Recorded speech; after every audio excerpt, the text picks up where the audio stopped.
Hey everybody, Mudgy here. Let's grow it. We got my buddy Jordan Braun here. Hey. He's gonna show us how to build a worm compost, a vermicompost. Kind of two gifts in one.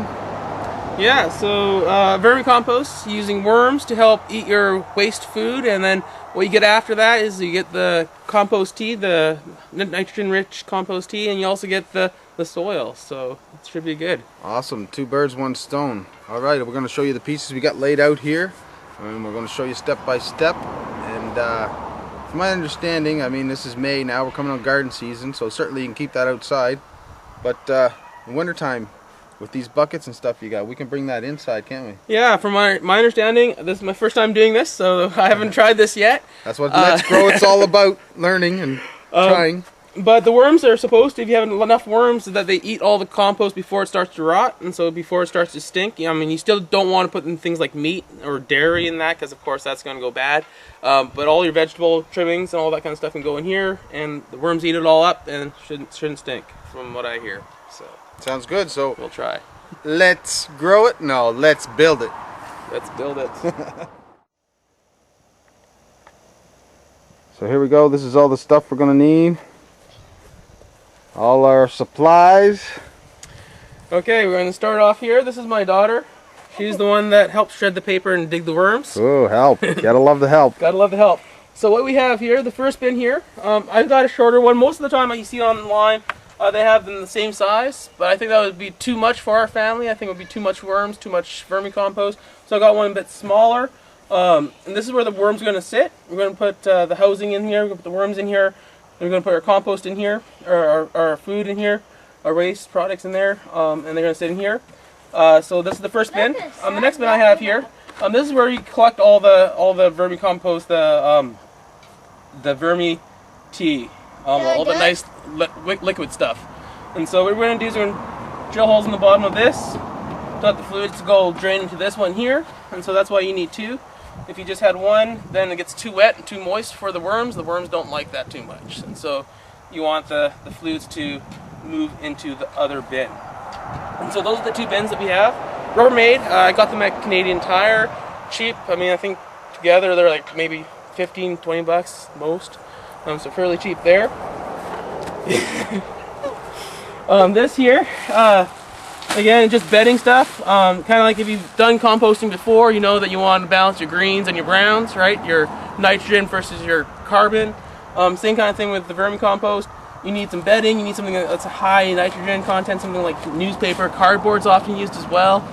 They seem to like that. Yeah, I got a bunch of colored stuff in there. Probably not the best thing to be using, but we'll see how that works. Okay, over here we have the worms. So again, we spent a good half hour digging in the garden to get the worms. They're in here somewhere. We got a bunch, if you can see them there, right? I don't know what species they are. They're just average variety worm. They look like they'll do the trick. So we'll see how they work. Over here is the compost, the food. So these are just kitchen scraps I got up. This is probably about a couple days worth of scraps from our kitchen. You can see the variety of things. You know, just like people, they need to have a good balanced diet, right? And so you gotta make sure you get a good mix of a lot of different things in there. There are some things that they recommend not putting in there. Some things like not too much onions, personally, supposedly aren't good, or garlic. But really, food scraps, kitchen scraps, all you need. Over here, some more things that we have. Water. They don't like it dry. They're worms, they like it moist. So you have to make sure everything's kind of damp. If it's too wet, it's not good. If it's too dry, it's not good. And so you got a spray bottle, make sure that you keep moisture under control. And these two milk cartons we're going to use as stands to make sure that the first bin doesn't fall all the way into the second bin. And then we have the drill, of course, some drill bits, and some scissors just to help out with the cutting. So that's that. Okay, so we're ready to do some of the first steps. The first thing we want to do is put some air holes into the worm bin, because again, like us, they need to have air to breathe. They need air to keep the temperature and the moisture control proper. This is a Rubbermaid container, so the moisture control is not all that technologically advanced. We're just going to drill some holes in it. I have a 1/4-inch bit in the drill. I'm pretty much just going to do two rows of holes all along the top, and that should be more than enough to help out with the breathing. So, got the drill. We'll get started. A lot of people like to mark it out. So if you're one of those kind of people that have to have your lines straight and you have to have the even number of stuff, feel free to put dots and mark it all out for yourself. I'm just going to eyeball it, and that's probably going to be more than good enough for me, and I'm sure the worms don't really care. So we'll start here. And they say about 2.5 to 2 inches apart. Again, doesn't really matter, this is just for air circulation, right? So as long as you got a bunch. Excellent. So as you can see here, I have drilled in holes along the lid here to help for the aeration, so that the worms can get nice, good air. As you can see, it's nice and evenly spaced, or not so evenly spaced. The worms don't care, however your spouse might. So you'll see when we get home what she thinks about that. The next step is to drill the air holes into the bin that's going to be housing the worms. So this is the bin that's going to have worms in it. What we're going to do is we're going to drill, this is the 1/4-inch bit. We're going to drill holes along the top here again, just to let air coming in through the top. I might do one a bit lower down, and then after that we'll do the drainage holes in the bottom with a smaller size bit. So here I go.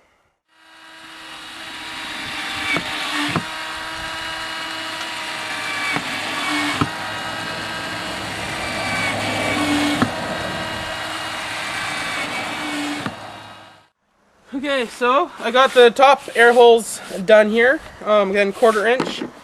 There's about 10 on each side. I think that should be more than enough. The worm should be quite happy with that, I think. So now I'm going to be drilling holes on the bottom here. I'm going to switch the bit out to 1/8 of an inch. And pretty much find anything that's kind of low lying where the fluid's going to be drilling. So I'll be putting it definitely in the corners here. And then kind of just along the lines just to help the fluid drain out of the bin. So that's the next step.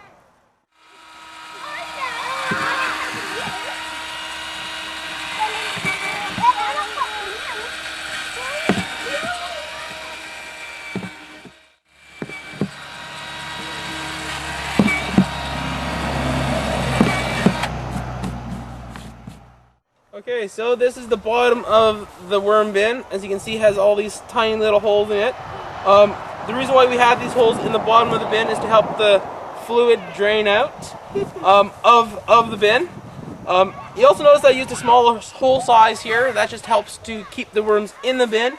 But really, if you have a worm bin, the worm should stay inside the top bin if all the conditions are good. The only reason why they'll move from that area is if they don't like something. And so if it's too dry, if it's too moist, the worms are going to be starting to drop down to the bottom of the bucket. If you notice that, adjust it. So either add more dry paper to it, put less food in it, do something to help change that environment so that the worms like it, so they're not migrating out. Okay, so the next step is to make some supports so that the top bin doesn't fall down completely into the bottom bin. I'm just going to use some milk crate cartons that I have lying around. You can use milk cartons, you can use blocks of wood, you can use bricks. It really doesn't matter what you use. And you notice Northumberland, buy local, right? Very important things to do. So I'm just going to start cutting around the top here. Just going to cut off the top. Make sure you rinse them out first. Very important thing to do. Don't want to get some rotten milk all over you. That'd just be nasty. Okay, so we have that in the bottom there. Again, it doesn't have to be all that stable, just stable enough to keep this up. It's not going to be moving around all that much. Once you got the supports in, now you can put you're ready for your bin to go on top. You can just place that there, nice and on top, nice and sturdy. You can see that all the air holes, they're all accessible so that the ventilation's good. The milk cartons aren't blocking up any of the drainage holes, so ready for the next step. The next step is that you need some shredded paper. If you're like me, you have a lot of kids around who, you get up in the morning, you go down to the kitchen, and you have shredded paper all over the kitchen, right? Here's a useful, that all that energy they have, it's a useful way to get rid of that energy, get them to shred the paper for you. So this morning I got them to shed all this paper. It really didn't take them all that long. You don't want to fill this box up completely. You want it about 2/3 full of shredded paper. So once you got that all in there, now what you want to do is you want to moisten it down. Because dry stuff isn't good for the worms. The worms need to be moist. They breathe through their skin, so if they dry out, they are not able to breathe. But again, if they're too wet, if they're like in water, as you see on the sidewalks, right? Again, they can't breathe underwater either. So it's kind of this nice, delicate balance. And so our sponsors, Norwex, provided our spray bottle for us today. So just give them a good kind of misting. You want them damp, not wet, kind of like a wringed out towel kind of moisture level. So kind of give it a couple tosses, moisten it down.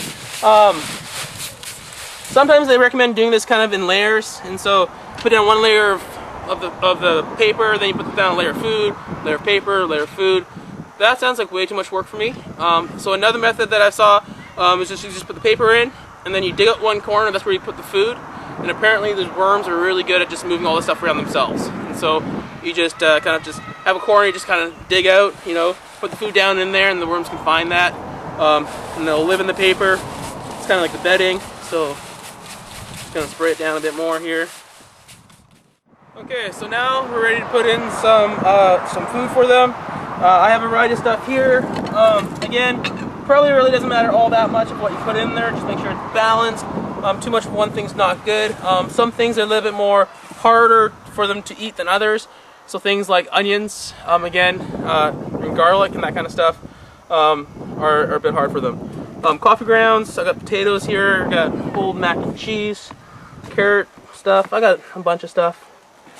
Putting it in there. Again, you don't want to put too much in there at first. You just want to put kind of enough that I have. Another thing that's good to do too, if you have a food processor or something like that, you can make that into small chunks. The smaller chunks, the better the worms can have it. I don't have one, so I'm just throwing it in whole. That should be good. Cover that up a little bit. Once you're done that part,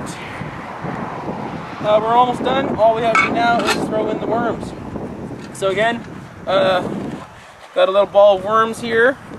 As you can see, I got them from the garden this morning. There's a whole bunch, and so I'm just going to throw them in there. Another thing too, you notice I'm also throwing in a bit of dirt with the worms. That's important too. The biology of the worms, they have gizzards, and so they need the gravel, they need the dirt. So if you just have clean worms and the paper and the food, that's not going to be enough, because they're not going to be able to eat the food without having stones in the gizzards to grind up all that food. So I'm just going to kind of plop them here, right here in the center, one big pile, and let them do their thing. Yeah, once you got your worm bin set up, don't disturb it too often. Maybe once a week or once every other week. Put the food in, give them a check. But if you're checking on them every day, they're not going to like you too much. So again, once you get it covered up, that should be good. So we'll see how this goes, and we'll get back to you in the next video. Alright, we have a vermicompost. You can bring it in the winter time, you can bring it out in the summertime, you can put it in the garage. Has two blessings from it. You get your compost tea, you get your composted earth, and it's a good thing to do. Yeah, and you can get rid of your kitchen scraps. It lessens the waste you have to bring into town, and the town's got to do something with it, so why not reuse, recycle? Yeah, keep that carbon in your own garden, right? And the nitrogen. Perfect. Right on. So, much here, let's grow it. We'll see you next time. See you next time, guys.